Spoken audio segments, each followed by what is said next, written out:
নারীদের খাতনা করার বিধান কি? নামাজে সূরা ফাতিহার সাথে অন্য যে সূরা মিলানো হয়, সেক্ষেত্রে কি একটা মাত্র সূরা দিয়ে নামাজ পড়া যাবে? যেমন শরীরে তেল দিয়ে অজু করলে কি অজু হবে?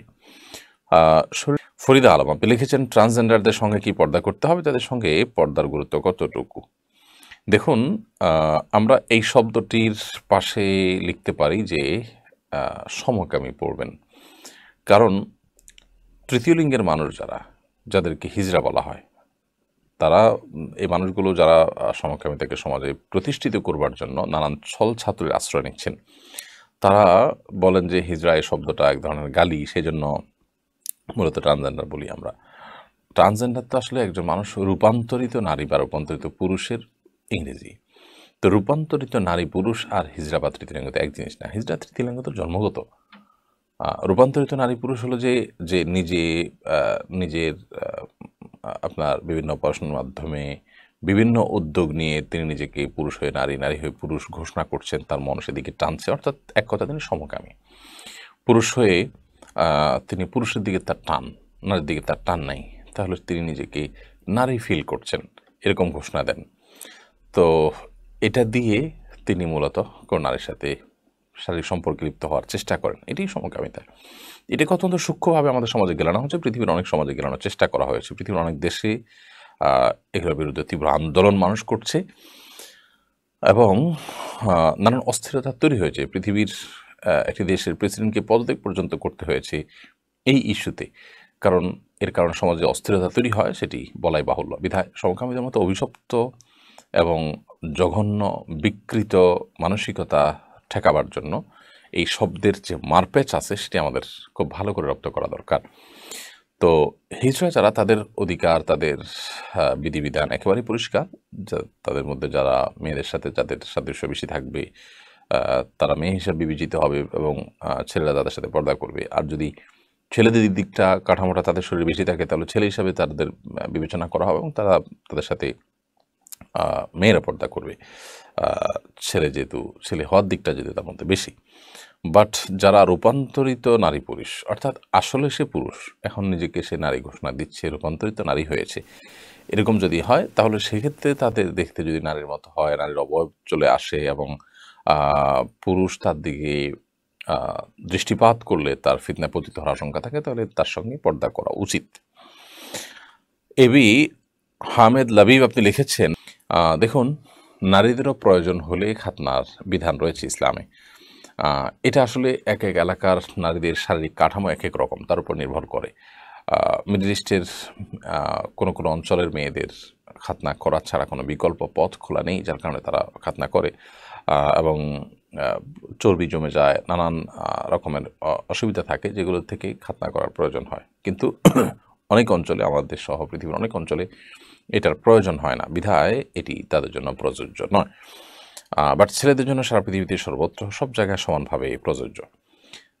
জায়ান আহমেদ আপনি লিখেছেন, মহিলাদের জন্য হাজরা আসওয়াদ চুম্বন করতে যাওয়া কি পর্দার খেলাফ হিসেবে গণ্য হবে?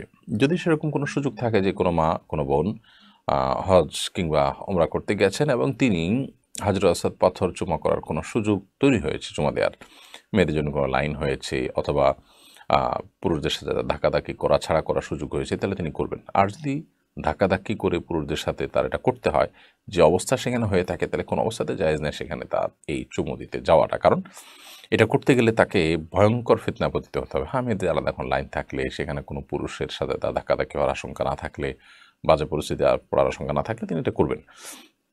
এমনকি তওয়াফের সময় পর্যন্ত পুরুষরা ধাক্কাধাক্কি যেন না হয়, সেদিকটা খুব সর্বোচ্চভাবে সতর্কতা অবলম্বন করতে হয়। আমাদের দেশের মহিলা তো বটে, পুরুষরাও যারা যান, তারাও সেখানে আপনার চুমু দিতে গিয়ে পাথরে যা করেন, সেটা শরীর দৃষ্টিকোণ থেকে জায়েজ হয় না। এইভাবে চুমু দেওয়ার চাইতে না দেওয়া অবশ্যই বেটার। কারণ চুমু দেওয়াটা যদি সুন্নাহ হয়ে থাকে, তাহলে সেক্ষেত্রে মানুষকে কষ্ট দেওয়া, কাউকে আঘাত করা, ধাক্কাধাক্কি করে মানুষকে বিপদের মুখে ঠেলা বা নিজেকে বিপদের মুখে ফেলে দেওয়া, এটা কিন্তু গুনাহের কাজ। বিধায় চুমু দেওয়ার চাইতে ওটা থেকে বেঁচে থাকা অনেক বেশি জরুরি। চারু এআইডি থেকে আপনি লিখেছেন, ফাতিহার পর শুধু সূরা কাউসার পড়ে কি সব ওয়াক্তের নামাজ পড়া যাবে? দেখুন, সূরা ফাতিহার সাথে অন্য সূরা যে মিলানো হয়, প্রথম রাকাতে যে সূরা পড়বেন, দ্বিতীয় রাকাতে অন্য কোনো সূরা পড়বেন। যদি কোনো কারণে আপনার আর কোনো সূরা মুখস্থ না থাকে কিংবা একই সূরা 2বার পড়েছেন অনিচ্ছাকৃতভাবে, নামাজ হয়ে যাবে আপনার ডেফিনেটলি। কিন্তু ইচ্ছাকৃত এইভাবে একটা সূরাই নিয়মিতভাবে 2 রাকাতে পড়া এটা উচিত না। বিশেষ করে আপনার মুখস্থ না থাকলে আরেকটা সূরা মুখস্থ করা পর্যন্ত পড়বেন। আর যদি মুখস্থ থাকে তাহলে সেক্ষেত্রে যৌক্তিক কোনো কারণ ছাড়া বা ভুলে যাওয়া ছাড়া প্রত্যেক রাকাতে আপনি একই সূরা পড়েছেন সেটা করা উচিত নয়।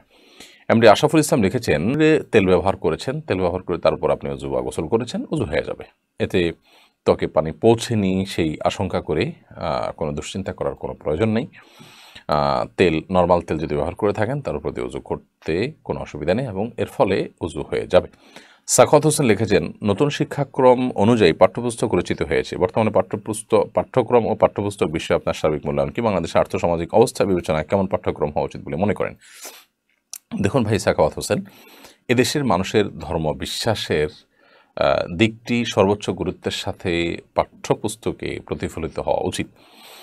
এবং আমাদের পার্শ্ববর্তী দেশ ভারতে আমরা যদি দেখি তাহলে সেখানে অত্যন্ত গুরুত্বের সাথে তাদের ধর্মবিশ্বাসটি তাদের পাঠ্যপুস্তকে আমরা দেখি বিভিন্নভাবে স্থান পায়। এটা তাদের সংস্কৃতির অংশ। পৃথিবীর প্রত্যেকটা এলাকার মানুষের ধর্মবিশ্বাস এবং ধর্মীয় কৃষ্টি এটা তাদের নিজস্ব সংস্কৃতির অংশ। কিন্তু হতে পারে একই অঞ্চলে একাধিক ধর্মের মানুষ বসবাস করে, তো প্রত্যেক ধর্মের মানুষের ধর্মবিশ্বাস বা ধর্মীয় কৃষ্টি এটা ওই দেশেরই কালচার এবং আপনার মাল্টিকালচারের মতো একটা ব্যাপার। এটিকে গুরুত্বের সাথে দেখা উচিত। আমরা মালয়েশিয়ার মতো দেশে দেখি যে ধর্মকে অত্যন্ত গুরুত্বের সাথে তারা নিয়েছেন এবং খুব গুরুত্বের সাথে তারা সেটাকে আপনার চর্চা করেন এবং রাষ্ট্রের বিভিন্ন পর্যায়ে এই ধর্ম তাদের খাঁজে ভাঁজে কিন্তু রয়েছে খুব গুরুত্বের সাথে। এটি কিন্তু তাদের উন্নতি অগ্রগতির পথে কোনো প্রকার বাধা সৃষ্টি করেনি। ন্যায় বিচার বলুন, সেখানে সুশাসন বলুন, সেখানে অন্যান্য যে ভালো দিকগুলো আছে সে সব দিক থেকে তারা আমাদের চেয়ে এগিয়ে।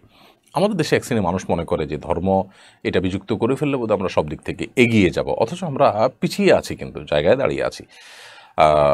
ডলারের মধ্যে পর্যন্ত উই ট্রাস্ট অন গড লেখা আছে, আমরা জানি এই জাতীয় লেখা আছে যে ট্রাস্টে গডের প্রতি আমাদের ট্রাস্ট বা বিশ্বাস আছে।